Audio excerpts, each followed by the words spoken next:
Eagles fans started lining up well before sunrise to get ready for one of the biggest events in the city's history. Today's parade, a Super Bowl party, kicking off shortly down Broad Street at 8 a.m. this morning.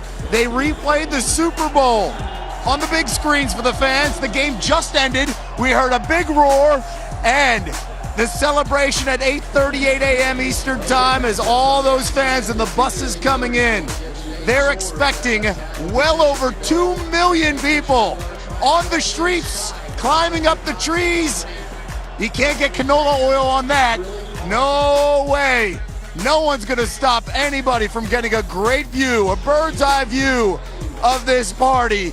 And Jason Kelce, Eagles center, well into the act, dressed up like a mummer. And he's in the mood and ready for the celebration. Super Bowl 52, world champions. And the Eagles are on the buses, ready to go down Broad Street on their way through City Hall to the Art Museum, the Ben Franklin Parkway. That's where it will end, and that's where we begin this SportsCenter special from beautiful Philadelphia. Kevin Negani, Sal Paolantonio. Let's go to Matt Berry in the studio. Yeah, somehow, Kevin, I find it hard to believe that Philadelphia fans are going to let their parade be topped in a celebration they've been waiting for quite some time. We're going to get you covered throughout the morning here on SportsCenter. You see Kelce, you've seen Eagles players throughout the morning, Chris Long alike, having fun, dressing the part to be a part of the fans. This parade is expected to last somewhere around 5 hours, starting at 11 a.m., going until 3 p.m. You have a look at the caravan now with the players and the buses. I want to give you an idea of what this route is going to be throughout the morning. It's going to start on Broad Street, which is really the artery of downtown Philadelphia, and Patterson, then South Philadelphia, 11 a.m., then northbound to Broad Street to Penn Square, and the heart of the city, where it will work its way past City Hall, then to Benjamin Franklin Parkway, and ultimately ending at Philadelphia Museum of Art, which is one of the most famous landmarks in one of the most famous cities in America. And as Kevin said a second ago, a couple of things. One, some 2 million people expected, which is absolutely remarkable considering that local weather forecasts have the weather, it feels like, at around 20 degrees. We have a list of who's joining us this morning. Dick Vermeil, Jim Cramer, Mike Golick, DJ Jazzy Jeff, and more. But we start with who we should in a Philadelphia Super Bowl celebration. Back to Kevin Negani and Sal Paolantonio. Matt, thank you so much. You mentioned the temperature, but we know it's always sunny in Philadelphia, and the sun is no doubt helping us out here, Sal. 58 years in the making, and we have generation after generation in this celebration. Grandfathers that watched in 1960, that team that won the NFL championship against Vince Lombardi. We've seen the families come through, the team that lost in 1980, the team that lost and came up short in 2005, and now the celebration here today. What does it mean to this city to have a Super Bowl champion? Well, Jeffrey Lurie said it after he hoisted up the trophy, the Vince Lombardi trophy in Minneapolis. It means everything. It is generation upon generation of frustration and disappointment, disrespect and doubt. You know, in Philadelphia, you spell the word fanatic with a PH, but you also spell the word fatalism with a PH. And now that's been erased. We've got 58 years of history erased. And I would just like my cameraman, Jimmy, if you could take our shot, to pan out and look at this crowd at the steps of the parkway of the museum. Take a look at this crowd. It is unbelievable. I just talked to Chief Inspector Carl Holmes of the Philadelphia Police Department, who said between here, the rocky steps of the museum, Kevin, down to City Hall alone is 1.75 million people, which already makes it the largest gathering in the city's history. That doesn't include the people on South Broad Street where the paraders are originating from. It's bigger than the Phillies in 2008, already double that size. It's bigger than the Pope. It's bigger than the Flyers in the 70s. It's going to wind up being bigger than the Cubs celebration in Chicago. And Lieutenant Holmes just told me there have been 0 incidences at all And for a crowd this size, considering they started drinking, we saw them we at did. 4 a.m. 4 a.m. Considering they've been drinking now for 7 hours, the crowd has been orderly and respectful of one another. It's been a true love fest for this team.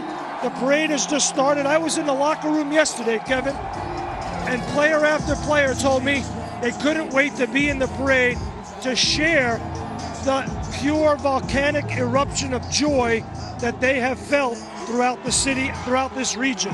It's a dream come true for many of us that have followed Philadelphia sports. We follow all the pro teams, but the Eagles have a special place in many of these sports fans' hearts, and we're seeing that right now. Again, this is the 18th hole at Augusta. Yes. This gives you an It's idea. A small this smattering is where of the crowd. It ends, not where it begins. Of course, that it starts on Broad and Patterson. So for Sal to give you an idea that just down this street, 1.75 million. Look behind us. They're up on the bridges on the roadways, all the way up there. And we're just getting started, Matt. That's the bridge to West Philadelphia. It goes to the University of Pennsylvania, all the way up the hill, up the Schuylkill River. There are people lined up just to get a taste of this element. I, for one, have never seen anything close to this number of people in one scene in my life. It was worth the wait. It's worth the wait. And you and I have had many, many live shots. We have. You in Bristol, Connecticut, the studio. Me in South Philadelphia, NovaCare. To be here up with you at this point on stage and this parade coming down here is surreal, is beautiful. I'm glad I got to share it with you, Kevin.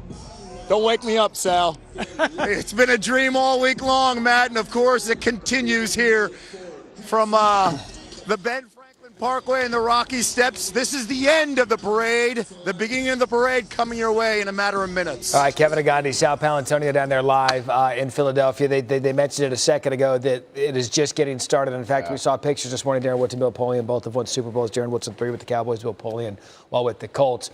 We started about 5:45 this morning. The Philadelphia fans have waited so long to be a part of this moment. I want to get with each of you because you guys understand what today is like. You won 3 Super Bowls with the Dallas Cowboys. What is Celebration Day like for this city? It's a culmination of basically for the players starting in March, April of the off-season workouts and working together and having one goal going through that process. And not only that, not only for the players, but for the city of Philadelphia, who has the most rabid fans being an NFC East guy, being in the Dallas Cowboys and having that rivalry all these years, they are the most rabid fans, and people just take shots at them for saying things that they want to say about them.